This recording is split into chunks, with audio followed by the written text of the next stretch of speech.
Hey everybody, it's Pixelated Pat, and I'm back with another episode of our Pokemon Crystal Randomizer Hardcore Nuzlocke.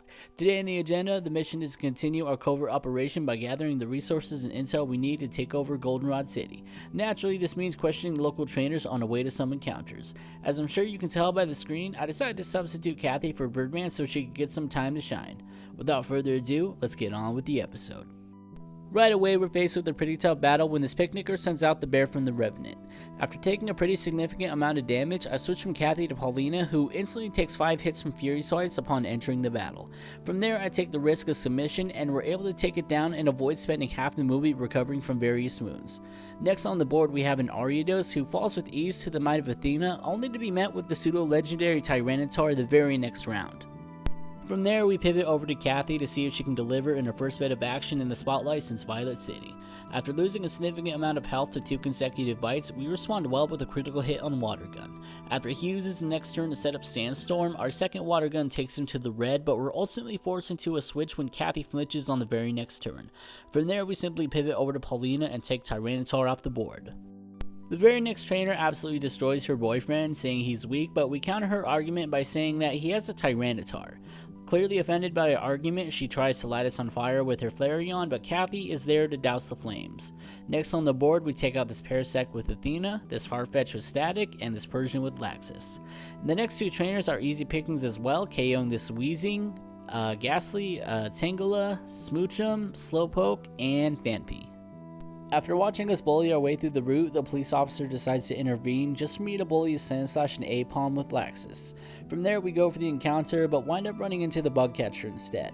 After disposing of his Meryl and running for what seems like forever, we run into an Abra. I decided to just let it teleport away because I didn't feel like it was worth wasting any Pokeballs on it.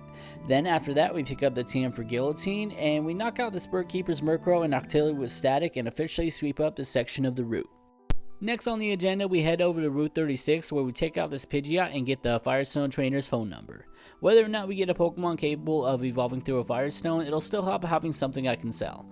Then it's business as usual when we knock out this Oddish, Cloyster, and Poliwhirl. I decided to skip the encounter grass here so that way I can use the Sudowoodo tree as my encounter for this spot.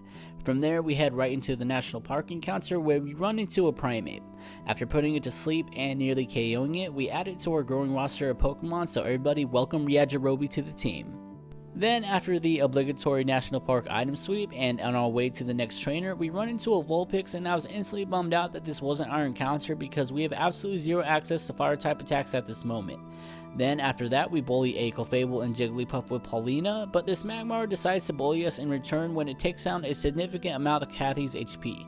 It was around now that I started to feel like it might have been too soon to bring Kathy back out because she's been using up a lot of health resources. Now back to the battles. After knocking out this Voltorb with Athena, this Graveler with Ivysaur, and getting the Leafstone trainer's phone number, all the last trainer has to offer us is a Teddiursa, and just like that, we officially beaten every trainer in the surrounding area. Still having one thing left to do, I pick up the Quick Claw, but right after picking it up, we get the call for the Firestone, and I believe this was the quickest I've ever gotten the call for it. And as awesome as the timing was, it made the sting of Vulpix not being our encounter hurt that much more. That being said, we are fast approaching the end of the video, so as always, I want to take a moment to thank all of you absolute legends who've been tuning into the channel. I've been having a lot of fun on this journey, and seeing so many of you tuning in means the absolute world to me. As always, have a wonderful day, and I'll see you in the next one. This is Pixelated Pat, signing off.